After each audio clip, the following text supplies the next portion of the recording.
vra u teenwoordigheid om ook vandag weer hier te manifesteer soos wat net u kan, deur die Heilige Gees, die teenwoordigheid van u Vader, Seun en Heilige Gees, om ook ons erediens te lei, Here, om ook die woorde wat gewone woorde is, aan ons harte vas te maak.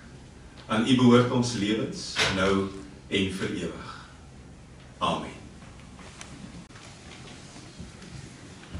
Baie keer as mens te doen kry met goed wat Jesus gesê het, woorde wat hy gebruik het, dan dink 'n mens soms hy het dit gesê, soos wat ons dit gebruik. Hy het dit uit die lug uitgegryp, en is iets wat kosbaar is, iets wat net hy kon sê, en daarom is dit vandag nog tot betekenis. En baie keer ook, as ons te doen kry met Jesus se ek is uitsprake, daar is 7 van hulle, 7. Dan hanteer ons hulle asof dit alleen staan en op hulle eie staan. Daar is soveel konteks agter hierdie woord. Hoekom hy dit gesê? Ons gaan vir die volgende 7 weke, elke keer, dit gaan nie noodwendig die hoofthema van die prediking wees nie. Partykeer gaan dit net inval by die ander dele. Maar ons gaan vir 7 weke stil staan, elke keer by wat Jesus gesê het, hy is, ek is. En as jy nou, voordat ons na vandag kyk, as jy nou by jouself dink op hierdie stadium, hoeveel van hierdie 7 ken jy? As jy nou moet dink wat Jesus gesê het hy was, voordat ons praat hieroor, hoeveel van die 7 kom by jou op? Hoeveel ken jy? Ek sal graag wil hê dat ons na hierdie lydenstyd al 7 in ons harte sal bewaar, navolgens leef.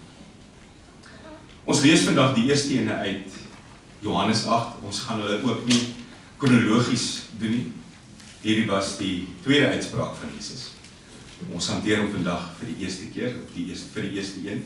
Johannes 8, en ek gaan lees vanaf vers 12 tot en met vers 20. Vers 20 ook belangrik, en jy gaan dit nou sien hoekom. Ek lees uit die 2020 vertaling, Johannes 8, vanaf vers 12. Toe het Jesus weer met hulle gepraat en gesê, ek is die lig vir die wêreld. Wie my volg sal beslis nie in duisternis leef nie, maar sal die lig van die lewe hê. Die Fariseërs het toe vir hom gesê, u getuig van u self, u getuienis is nie geloofwaardig nie. En Jesus het hulle geantwoord, selfs as ek ook van myself getuig, is my getuienis geloofwaardig, omdat ek weet waar ek vandaan gekom het, en waarheen ek gaan. Maar julle weet nie waar ek vandaan kom, of waarheen ek gaan nie. Julle oordeel volgens die vlees, ek oordeel niemand nie. En al oordeel ek, is my oordeel geloofwaardig, omdat dit nie ek alleen is nie, maar ek en die Vader, wat my gestuur het. En ook in julle wet staan daar geskryf dat die getuienis van 2 mense geloofwaardig is. Ek is die een wat van myself getuig, en die Vader wat my gestuur het, getuig van my. Hulle vra hom toe, waar is u Vader? En Jesus antwoord, julle ken my nie, en ook nie my Vader nie. As julle my geken het, sou julle ook my Vader geken het. Hierdie woorde het hy gesê by die offergawekus, terwyl hy op die tempelterrein onderrig het.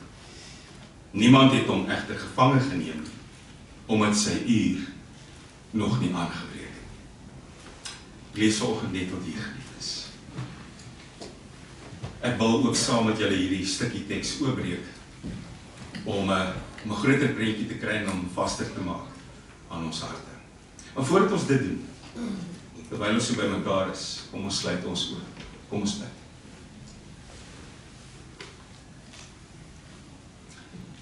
Here, ons is op die voorraad van 'n tyd waar die kerk al vir eeue as lydenstyd volg.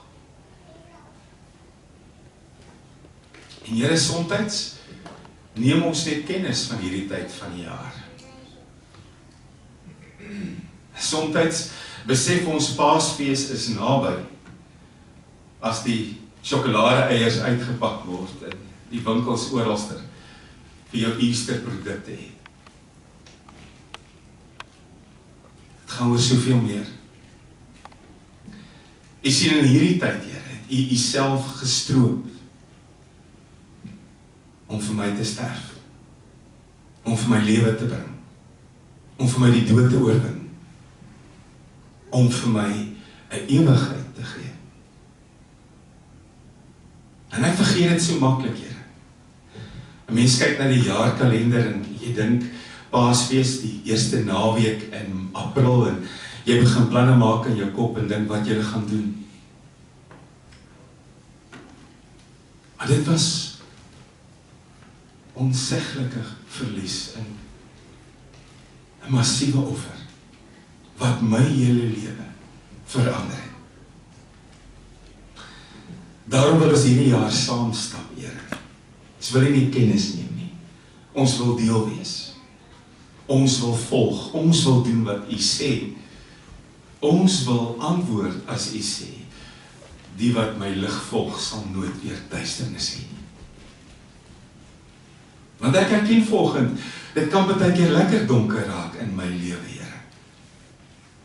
En dan kan klomp goed kom wat 'n skade weer gooi en klomp goed wat my pla en klomp goed wat my bekommerd maak.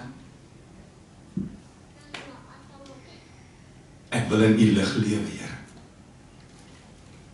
Ek wil in u lig lewe.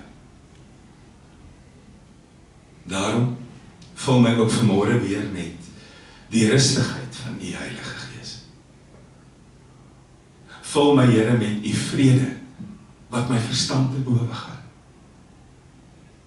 Vul my met daardie wete dat maak nie saak wat kom en wat is, maak nie saak wat 'n uitdaging daar is nie, dat ek veilig in u hand is.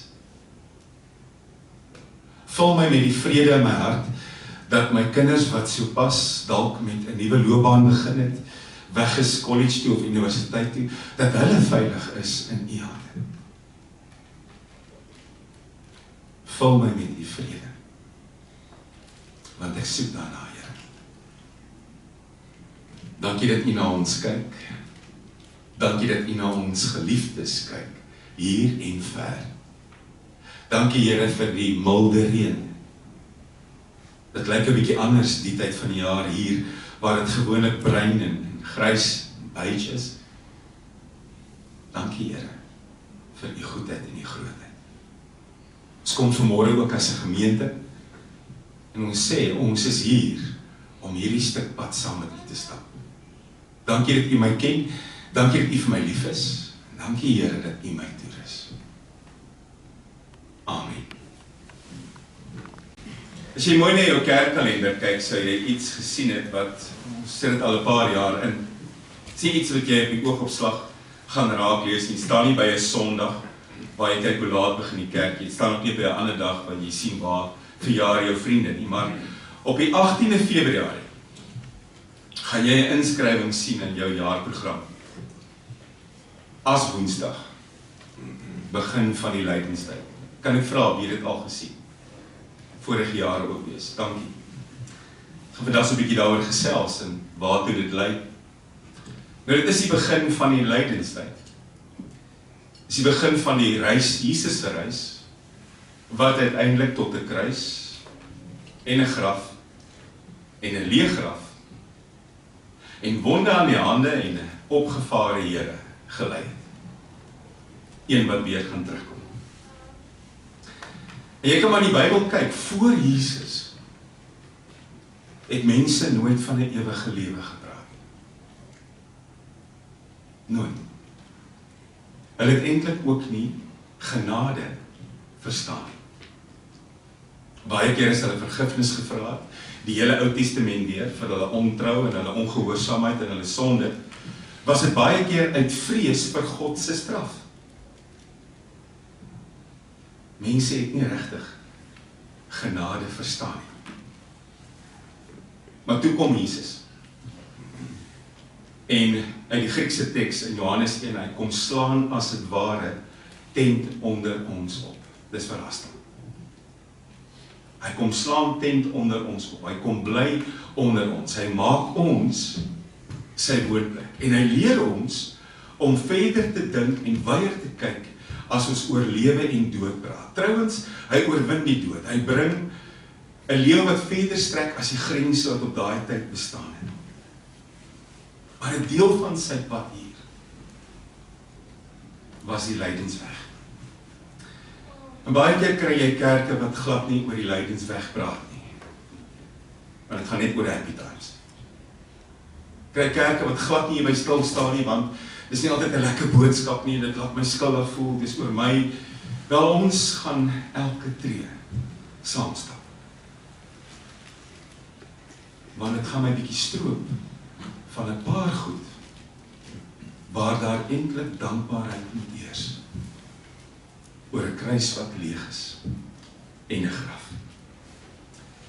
So tradisioneel, as jy 40 dae in die Bybel gekyk het, en 40 dae of 40 jaar het baie keer voorgekom, as hierdie tydperk in die Bybel voorkom, weet jy, hier kom 'n reis na iewester. Hier kom 'n oorgangstyd, hier kom 'n transformasietyd. Dink aan die 40 dae van die sondvloed. Die wêreld het bietjie anders te gelyk as voor die tyd. Dink aan die 40 jaar in die woestyn, daar was klomp goed wat die volk moes leer. Dink aan Nineve wat hoor, jy het 40 dae oor en dan word hierdie plek vernietig en hulle draai om. Hulle gee hulle harte vir die Here. En ek weet nie wie dit al raak gesien het nie, maar Jesus se aardse bediening het met 40 dae begin en 40 dae geëindig. Hy was pas klaar gedoop, 40 dae in die woestyn waar hy beproef was, en toe nou in sy beproewing deur die Satan versoek was. En uiteindelik nadat hy die dood uit opgestaan het, 40 dae, voordat hy opgevaar het na die hemel. Hy begin sy pad met 40 dae.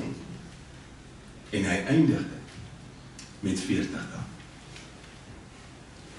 Maar soos ek gesê het, 40 was nog altyd 'n getal van transformasie, van oorgang in die Bybel. God wat besig is om 'n nuwe hoofstuk te skryf. Die vervulling van God se plan wat dikwels anders gelyk het as wat mense in gedagte gehad het. En ook is 40 'n getal wat sê hier kom 'n tyd waar jy iets moet leer. Hier kom beproewing, hier kom versoeking, hier kom iets waar jy so 'n bietjie jou gedagtes moet groter oopmaak. Hier kom 'n tyd waar jy gereed moet maak vir 'n nuwe hoofstuk in jou lewe. Nou gaan jy vandag na jou kalender toe en jy sien as Woensdag, 18 Februarie, en jy begin tel tot by Paasfees, hier vroeg in April, gaan jy agterkom dis meer as 40 dae. Die vroeë kerk het as Woensdag al op 13 of 3:13 gevier. Nie 13:13, 3:13, 313 na Christus, 313 na Christus. So ver gaan die bronne terug, was as Woensdag al gevier. En die kerk het nooit Sondag gevier as deel van die lydenstyd. Sondag was 'n dankdag, Sondag was 'n dag van blydskap. So het Sondag uitgehaal, en as jy die paar Sondae uithaal, dan kom jy by 40 dae. Woensdag die 18de Februarie, as Woensdag, begin ons met die lydenstyd van Jesus. En dan kan jy vanmôre vra, hoekom as Woensdag? Want van die Ou Testamentiese tyd af was as wat hulle oor hulle koppe gegooi het, nog altyd 'n teken van rou of berou, of daai gevoel van verganklikheid. Wanneer ouens hulle klere geskeur het en gesê het, Here, ek is nie werd om voor U te staan nie, het hulle ook as oor die koppe gegooi. En dis hoekom die vroeë kerk dit as Woensdag genoem het. Wat hulle gewoonlik gedoen het, hulle die palmtakke van die vorige jaar, wat hulle op Palmsondag gebruik het, die intog Sondag, die laaste Sondag voor Paasfees, Palmsondag, hulle het takke gevat, gedroog, en dan gebrand, en daai as gevat, en 'n kruis op mense se koppe geteken. Dis hoekom die Woensdag bekend staan as Woensdag. En met hierdie oomblik nie net 'n fokus op die lyding van Jesus of die verganklikheid nie, Maar die lydenstyd in die kerk, in die vroeë kerk en ook vandag hier by ons, was altyd 'n tyd vir geestelike vernuwing. Wanneer ek so 'n bietjie na myself kyk. Wanneer ek saam met Jesus myself so 'n bietjie stroop. Wanneer ek dag vir dag saam met Jesus fokus op dit wat my lewe verander het. En die vroeë kerk het op Aswoensdag altyd verwys na die lig wat die donkerte verdryf het. En daarom begin ons vandag by hierdie lig. Nou om van hierdie lig te praat, 'n bietjie agtergrond, die tempel in Jerusalem, 'n groot kompleks. Die gebou is self nie so groot. Die gebou is self net 'n heilige deel waar die priesters opgetree het en 'n allerheiligste deel agter 'n groot dik gordyn waar die mense geglo het God bly. Die res van die tempel was voorhowe. Jy het die voorhoof van die Israeliete gekry waar die mans mag gekom het, die rein mans saam met die priesters, en dan het jy die voorhof vir vroue gekry waar mans en vroue aanbid het, maar vroue moes daar gestop het, en dan buitenom het jy die voorhof vir die heidene gekry waar enige iemand mag gekom het. Hoekom vertel ek vir jou dit? Want het was juist in hierdie voorhof vir vroue dat daar een keer 'n jaar 'n wonderlike ding gebeur. Gewoonlik was daar baie mense in die voorhof vir vroue, want die offergawekiste het daar gestaan. Nou die offergawekiste het gelyk soos omgekeerde trompette, groot onder en klein bo, omgekeerd neergesit. Jy kon geld ingooi, maar jy kon jou hand insteek vir klein geld. So die klein deeltjie bo, die groot deel onder, 13 van hulle. Eerste 2 was gewone tempelbelasting, die halwe sikkel silwer. Trompet 3 en 4 was as jy offergawe wil gee, om duiwe aan te koop vir offer. Trompet 5 was om hout te koop, om die vuur aan die gang te hou. Trompet 6 was vir die wierook. Trompet 7 vir die algemene hantering van goederes, ook die meublement instandhouding. En trompet 8 tot 13, as jy iets ekstra gehad het, jy het daar ingegooi. So hulle het altyd regtig gereken op baie mense met baie ekstra het, want ons 'n paar trompette vir dit. Maar een keer 'n jaar, voor hierdie offergawekiste, het hierdie spul mense 'n kandelaar opgeslaan. Party bronne sê meer as 1. 23 meter hoog. Vol bakke wat 40 liter kan vat, en dan het hulle hierdie bakke vol olie gemaak en aan die brand gesteek. Dink jouself aan 'n 23 meter hoë kandelaar. Vol bakke wat elk 40 liter olie vat wat jy aan die brand steek. Hoekom het hulle dit gedoen? Dit was die einde van die loofhuttefees. Elke jaar moes die Israeliete vir 7 dae in hitte om Jerusalem kom bly. Van wat het hulle gevier? God wat hulle gelei het vir 40 jaar deur die woestyn. En hierdie hitte was Sukkas gewees. Sukka was palmtakhitte. En daarom was hierdie fees, die loofhuttefees, tabernakelfees, Sukkot. Want die ouens het vir 7 dae om die tempel kom bly in palmtakhitte. Want God het na ons gekyk vir 40 jaar. En hoekom die laaste aand van die fees die groot kandelaar aansteek? Want hulle wou daai vuurkolom van God wat hulle deur die nag gelei het, weer uitbeeld. 23 meter hoog. Hierdie goed wat brand. En dis 'n oop hof. Jy kon hierdie lig van ver af sien. En met dit dat die tempel op hoogte was, daai goed het die hele nag deurgebrand, en hierdie hele Jerusalem was 'n laagte van lig. Wonderlike oomblik. En dit was 'n fees wat hulle nie net laat onthou het wat God gedoen het nie. Omdat Israel op hierdie stadium weer onder die Romeine was, omdat hulle alweer slawe was dit nie net 'n onthou-fees nie, maar ook 'n fees waar hulle self gereed gemaak het, 'n fees van hoop, want die Messias is op pad. En dat hulle gewoonlik, terwyl hulle die kandelare aangesteek het, om hierdie kandelare gedans met fakkels, en gedeeltes soos Jesaja 49 vers 6 aangehaal, oor en oor en oor. Wat staan daar? Wanneer God weer iemand stuur, gaan dit nie weer iemand wees om die 12 stamme op te rig nie. Maar wanneer God iemand stuur, gaan hy die lig vir die nasies stuur, sodat sy heil tot in die uiteindes van die wêreld gehoor kan word. Jesaja 49 vers 6. Wanneer God weer iemand stuur, gaan dit die lig vir die nasies wees. Hierdie was 'n fees van lig. Hierdie was 'n fees van trots. God het voorsien. Hierdie was 'n fees van hoop. God sal weer voorsien. Maar nou is die fees verby. Die olie is opgebring. Die aand is oor. Die laaste olie verdamp. Jy weet mos hoe ruik dit as jy 'n fees gevier het, veral as jy goed gebrand het, en jy gaan die volgende oggend terug om skoon te maak. 'n Party wat verby is, ruik altyd vreemd, is dit nie? Nou is dit so. Vir nog 'n jaar het hierdie kandelaar hoog gebrand, vir nog 'n jaar was almal opgewonde. Die Messias is op pad. Die reuse kandelaar staan nog daar, alles besig om af te breek. Maar die ligglans is in almal se harte ingeets. En dan daar by die offergawekiste, sê vers 20, staan daar 'n man.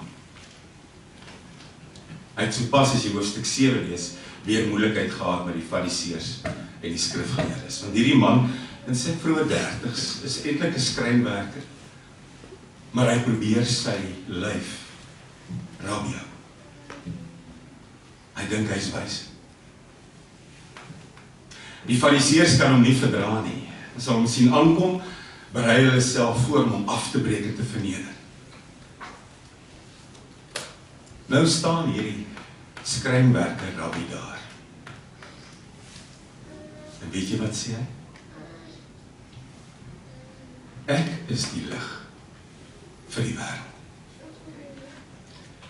Wie my volg, sal nooit meer in duisternis leef nie, maar lig vir die lewe hê. Ek is die lig vir die duisternis, sê hy. Verstaan jy nou beter wat hy gesê het? Verstaan jy hoekom hy gesê het wat hy op daai oomblik gesê het? Verstaan jy, dis nie net woorde wat uit die lig uitgerink nie. En verstaan jy dadelik die impak wat daai woorde moes gehad het? Want daai olie is skaars koud. En almal verwag hierdie lig vir die nasies. En nou staan hierdie man van Nasaret daar en hy sê, ek is die lig vir die wêreld. Verstaan jy? Dis woorde wat dadelik ontstel het. Woorde wat dadelik impak gehad het. Woorde wat dadelik mense laat dink het van wie dink hy is hy. En dis eintlik waaroor lydenstryd gaan, my liewe vriend. Moenie maklik wees nie.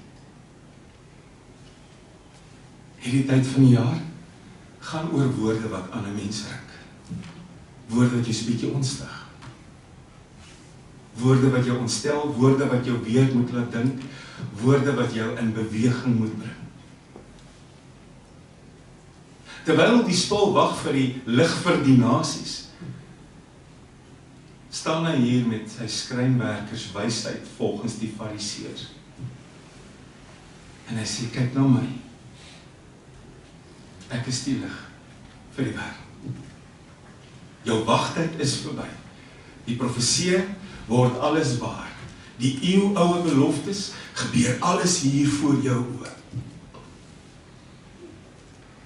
Voel die impak. Maar sê dit nou vir 'n wêreld wat gewoond geraak het aan die duisternis. Maar dis wat daar gebeur het.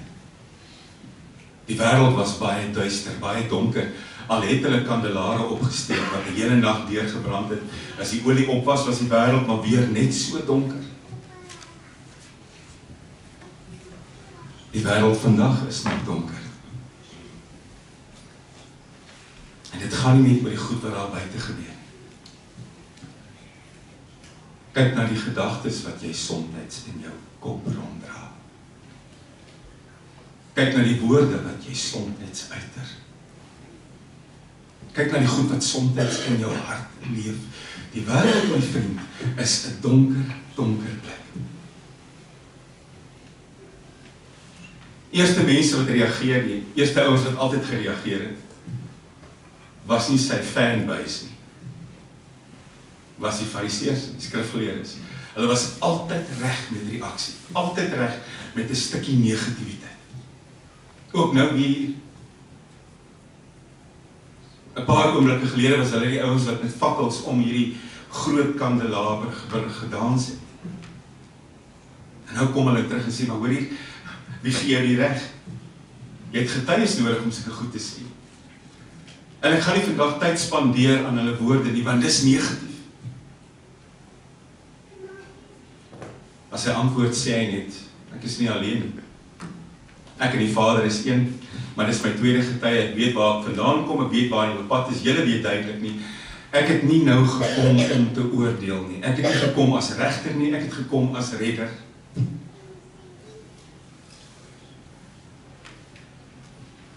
Ek wil nie fokus op hulle woorde nie.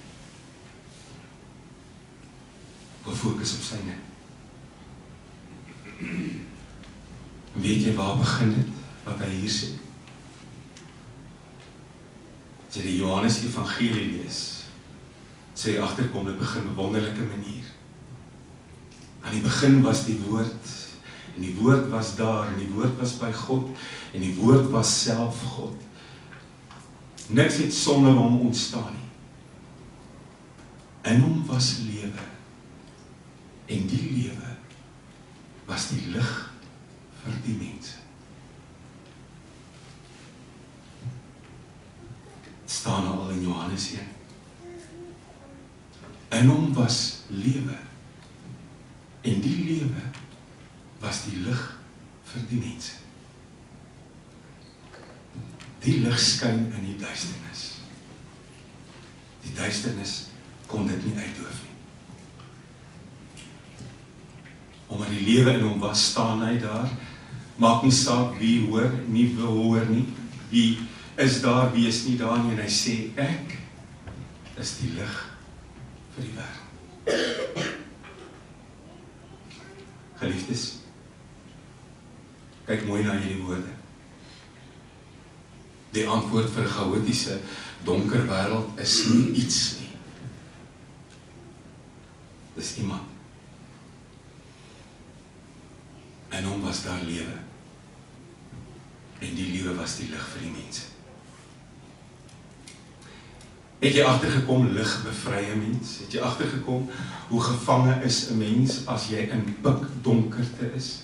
Het jy agtergekom, jy verloor alles in pikdonkerte? Het jy agtergekom, jy's 'n slaaf van daai donkerte, want jy kan nie beweeg nie.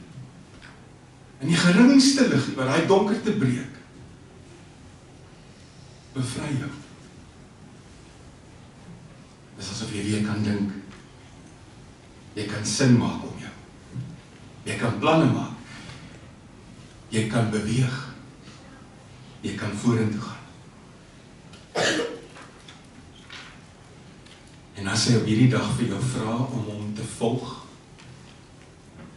sodat jy nooit weer in donkerte vasgeknel is nie.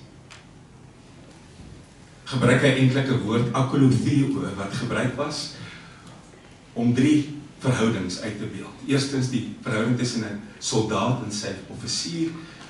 Tweedens die verhouding tussen 'n slaaf en 'n eienaar. Derdens die verhouding tussen 'n student en 'n leermeester. En ek en jy gaan hierdie lydingstyd volg. Ons gaan dag vir dag in sy teenwoordigheid wees. Ons gaan onsself 'n bietjie stroop van goed wat eintlik dankbaarheid moet wees.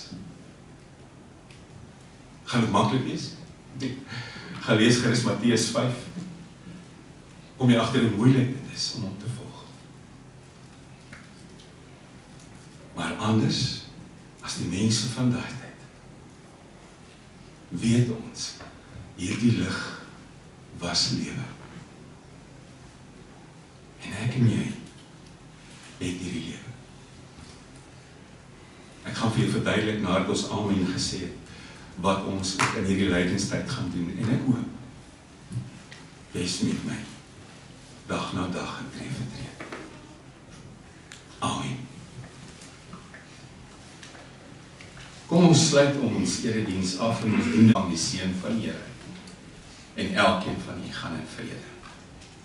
Genade van God ons Vader en liefde van Jesus Christus die Heer, gemeenskap met die Heilige Gees, sal ons lewens omvorm en vul.